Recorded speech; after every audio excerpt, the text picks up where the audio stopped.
they're like, okay, we can relax. But at the same time, we're going to get ready, just in case.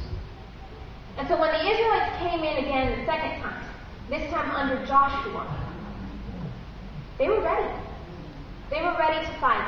And because of the mistake that the Israelites did before about not trusting God, God had to work with the present reality of what was being presented in front of them. He said, this is not my ideal, but this is how we're going to handle it. And so the Israelites started to conquer these people, and they started to kill, something that God didn't want to begin with at all. But they conquer the land.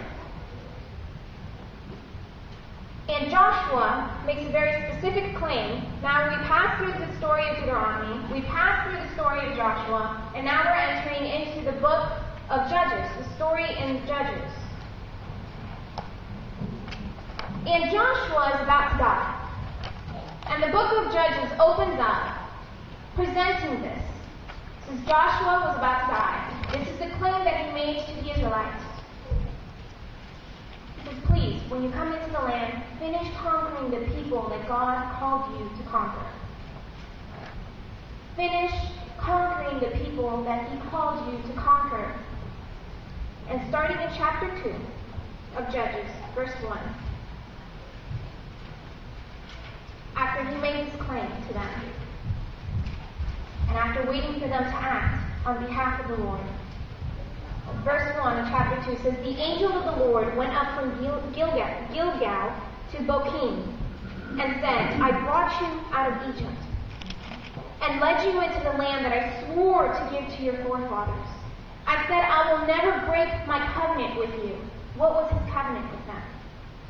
The Ten Commandments.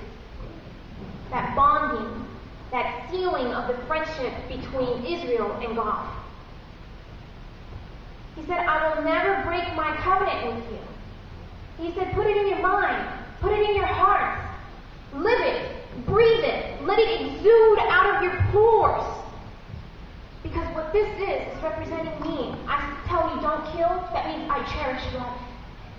I tell you don't commit adultery, that means that I value relationships. That means keep the Sabbath. It means I want to spend time with you. That was the covenant. And he said, I will never break my covenant with you, and you shall not make a covenant with the people of this land. He says, you won't make a friendship with these people. Don't accept their laws of connecting with their gods. He says, and you shall not make a covenant with the people of this land, and you shall break down their altars, yet you have disobeyed me. Why have you done this? Now therefore I tell you that I will not drive them out before you. They will be thorns in your side, and their gods will be a snare to you. When the angel of the Lord had spoken these things to the Israelites, the people wept out loud, and they called the place Bochim. There they offered sacrifices to the Lord, and Bochim means weepers. They wept. Because of the 12 tribes of Israel that conquered was only 6. And the other half didn't finish conquering what they were supposed to conquer. And this is a family. This is a unit. This is I got your back, you have my back. They didn't do it. And God is saying, why?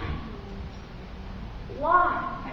Don't you realize that by accepting the mentality of this people, by accepting the religion of these people, by accepting their lifestyle, you have just signed your life away to death. To death. And not just a simple death, but a complicated, miserable, disgusting form of death. It is a slow, cruel death. God said, why? And you don't accept me. You broke the covenant. And if you don't want me, then I'll respect your wishes. And now we enter into the period of the Judges, where as soon as Joshua died, or as soon as the elders that were with Joshua died, the Bible says that a generation rose up that knew not the Lord. Now this word knew, K-N-E-W, E-W, new. It's a very interesting word in the Hebrew. It means yada. And what yada simply means is that it means to understand in a deep, intimate, personal way.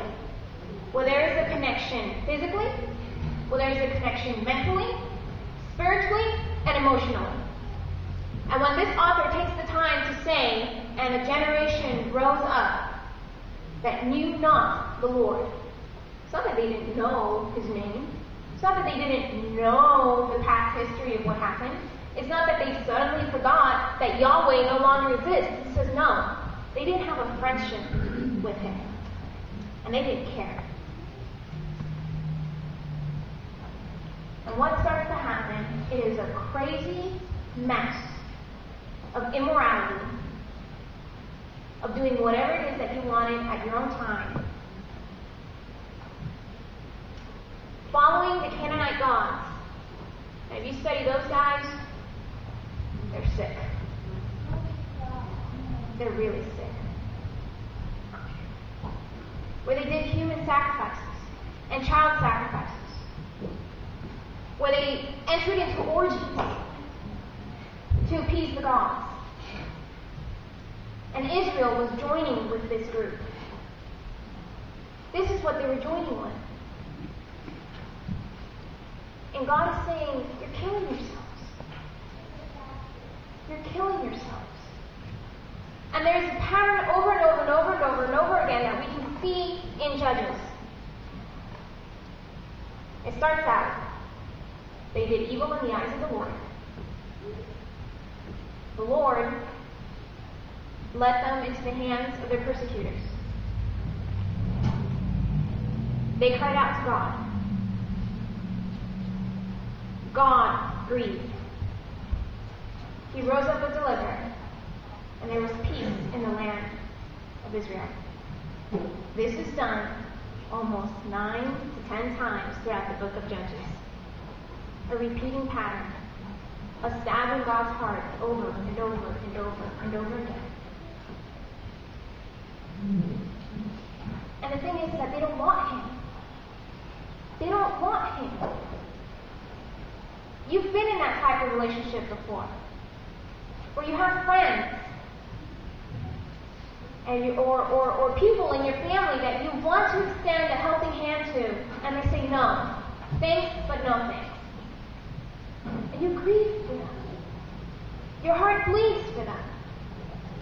He says, don't you see that what I'm trying to do is to help you? And they don't accept it. And what can you do? Just back off. Just back off. And that's what God did. Because he's not a God of force. Because it goes against who he is.